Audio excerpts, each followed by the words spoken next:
بلغ العلا بکمالہ بلغ العلا مالہ کشف الدجی بجمالہ۔ حدیث نبوی صلی اللہ علیہ وآلہ وسلم، آپ صلی اللہ علیہ وسلم نے فرمایا، جب جنتی جنت میں اور دوزخی دوزخ میں داخل ہوں گے، اللہ پاک فرمائے گا جس کے دل میں رائی کے دانے کے برابر بھی ایمان ہو، اس کو بھی دوزخ سے نکال لو۔ اب ایسے لوگ دوزخ سے نکال لیے جائیں گے اور وہ جل کر کوئلے کی طرح سیاہ ہو چکے ہوں گے، پھر زندگی کی نہر میں یا بارش کے پانی میں ڈالے جائیں گے۔ یہاں راوی کو شک ہو گیا ہے کہ اوپر کے راوی نے کون سا لفظ استعمال کیا ہے۔ اس وقت وہ دانے کی طرح اگ آئیں گے جس طرح ندی کے کنارے دانے اگاتے ہیں۔ کیا تم نے نہیں دیکھا کہ دانہ زردی مائل بیچ در بیچ نکلتا ہے؟ وہیب نے کہا ہے کہ ہم سے عمروں نے حیا کی بجائے حیات کا اور ہر دل من ایمان کی بجائے اور دل من خیر کا لفظ بیان کیا ہے۔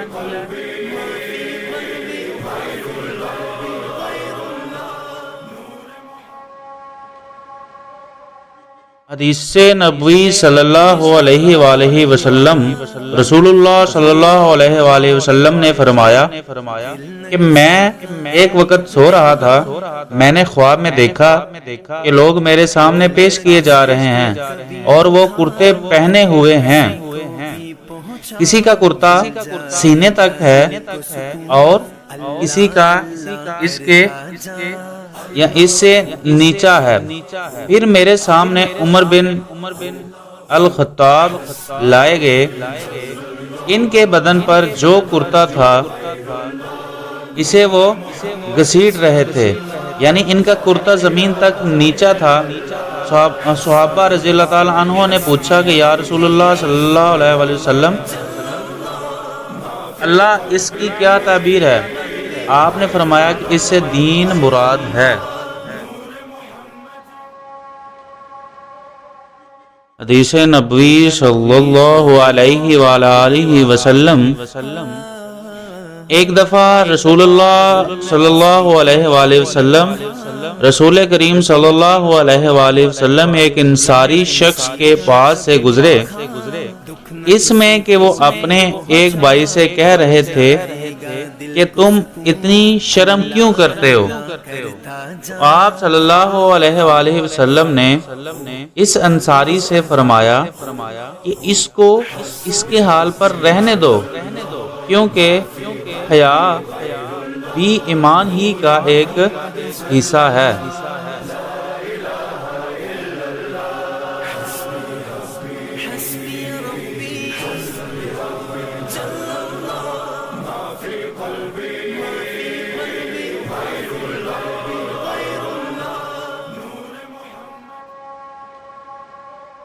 حدیث نبوی صلی اللہ علیہ وآلہ وسلم، رسول اللہ صلی اللہ علیہ وآلہ وسلم نے فرمایا، مجھے اللہ کی طرف سے حکم دیا گیا ہے کہ لوگوں سے جنگ کرو اس وقت تک کہ وہ اس بات کا اقرار کر لیں کہ اللہ کے سوا کوئی معبود نہیں ہے اور یہ کہ محمد صلی اللہ علیہ وآلہ وسلم اللہ کے سچے رسول ہیں، اور نماز ادا کرنے لگیں، زکوٰۃ دیں۔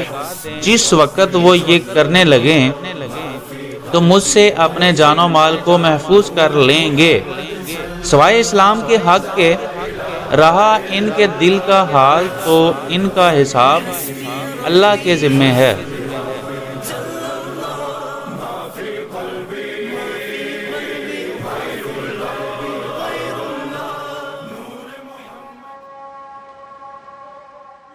حدیث نبوی صلی اللہ علیہ وآلہ وسلم، رسول اللہ صلی اللہ علیہ وآلہ وسلم سے دریافت کیا گیا کہ کون سا عمل سب سے افضل ہے؟ تو آپ صلی اللہ علیہ وآلہ وسلم نے فرمایا، اللہ اور اس کے رسول پر ایمان لانا۔ کہا گیا اس کے بعد کون سا؟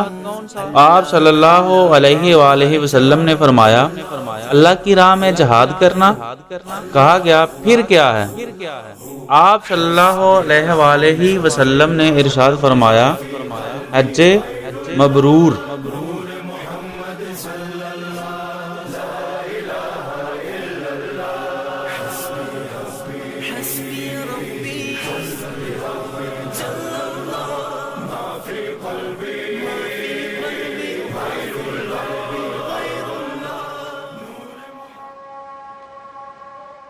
حدیث نبوی صلی اللہ علیہ وآلہ وسلم، رسول اللہ صلی اللہ علیہ وآلہ وسلم نے چند لوگوں کو کچھ عطیہ دیا اور ساتھ وہاں موجود تھے۔ وہ کہتے ہیں کہ رسول اللہ صلی اللہ علیہ وآلہ وسلم نے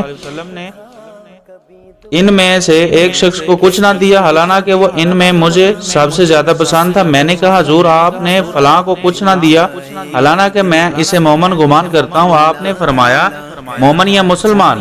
میں تھوڑی دیر چپ رہ کر بھی پہلی بات دہرانے لگا۔ حضور صلی اللہ علیہ وآلہ وسلم نے بھی دوبارہ وہی جواب دیا۔ پھر آپ صلی اللہ علیہ وآلہ وسلم نے فرمایا کہ اے سعد، باوجود کہ ایک شخص مجھے زیادہ عزیز ہے، پھر بھی میں اسے نظر انداز کر کے کسی اور دوسرے کو اس خوف کی وجہ سے یہ مال دے دیتا ہوں کہ وہ اپنی کمزوری کی وجہ سے اسلام سے پھر جائے، اللہ تعالیٰ اسے آگ میں اوندا ڈال دے۔ اور حدیث کو یونس حدیث نبی صلی اللہ علیہ وآلہ وسلم، ہاں حضرت صلی اللہ علیہ وآلہ وسلم نے فرمایا مجھے دوزخ دکھلائی گئی تو اس میں زیادہ تر عورتیں تھیں جو کفر کرتی ہیں۔ کہا گیا حضور کیا وہ اللہ کے ساتھ کفر کرتی ہیں؟ آپ صلی اللہ علیہ وآلہ وسلم نے فرمایا کہ وہ خاوند کی ناشکری کرتی ہیں اور احسان کی ناشکری کرتی ہیں۔ اگر تم عمر بھر ان میں سے کسی کے ساتھ احسان کرتے رہو، پھر تمہاری طرف سے کبھی کوئی ان کے خیال میں ناگواری کی بات ہو جائے تو فوراً کہہ اٹھیں گی کہ میں نے کبھی بھی تجھ سے کوئی بلائی نہیں دیکھی۔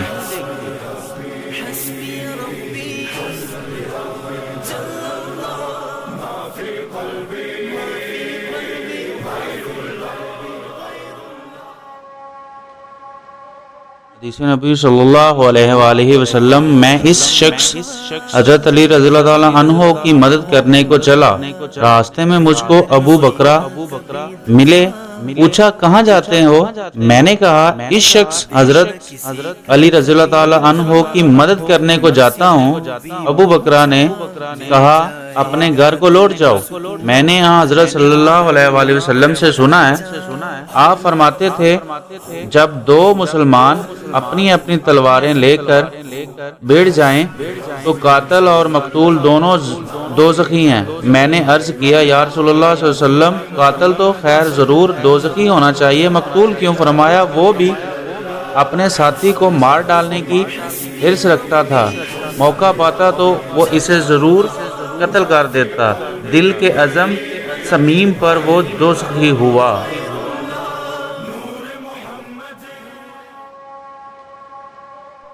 حدیث نبوی صلی اللہ علیہ وآلہ وسلم، میں ابو ذر سے ربضہ میں ملا، وہ ایک جوڑا پہنے ہوئے تھے اور ان کا غلام بھی جوڑا پہنے ہوئے تھا۔ میں نے اس کا سبب دریافت کیا تو کہنے لگے کہ میں نے ایک شخص یعنی غلام کو برا بلا کہا تھا، اس کی ماں کی غیرت دلائی یعنی گالی دی، تو رسول اللہ صلی اللہ علیہ وسلم نے یہ معلوم کر کے مجھ سے فرمایا اے ابو ذر تو نے اسے ماں کے نام سے غیرت دلائی، بے شک تجھ میں ابھی کچھ زمانہ جاہلیت کا اثر باقی ہے۔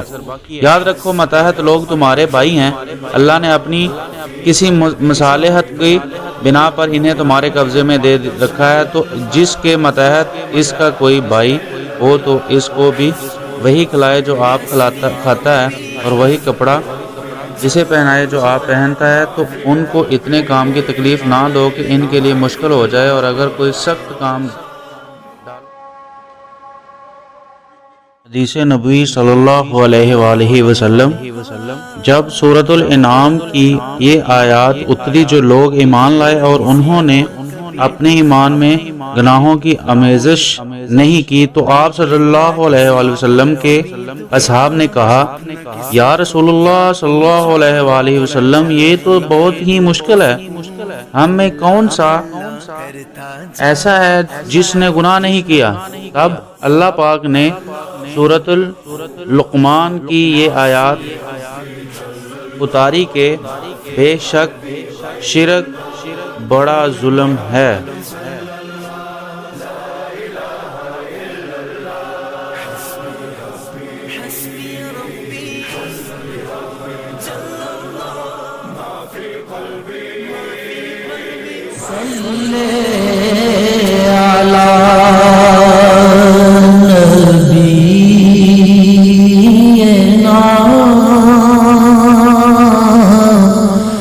صلی علی